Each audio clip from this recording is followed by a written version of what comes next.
If you choose the stick and fix front adhesive plates to mount your pleated blind, you will find the operating handles, a cleaning cloth, a primer wipe, the transparent adhesive pads, as well as the new, also transparent adhesive plates, including the tension shoe holders in the package. For installation, you will only need a pencil and a lint-free cloth. As a first step, slide the operating handles onto your pleated blind. Then mark the position of your pleated blind on the window.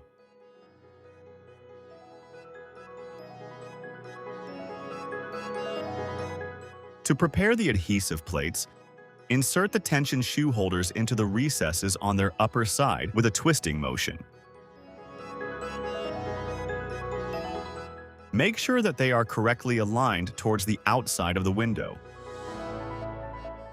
Then use the cleaning cloth to remove any dirt, dust, and grease from the adhesive plates.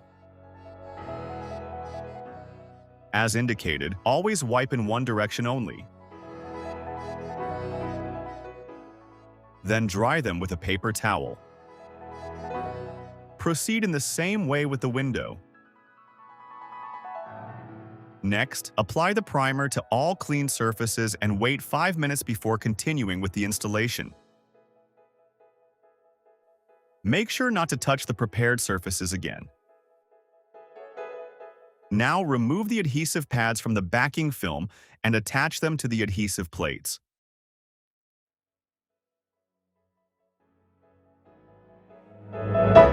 Then remove the protective film from the back of the adhesive plates and attach them to the window.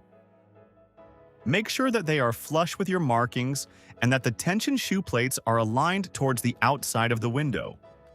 Press the adhesive plates firmly against the window for 20 seconds. You can now attach your pleated blind. First, slide the tension shoes onto the tension shoe plates at the top, and then do the same at the bottom. After checking that the pleated blind functions correctly, you can cut off any excess tension cord.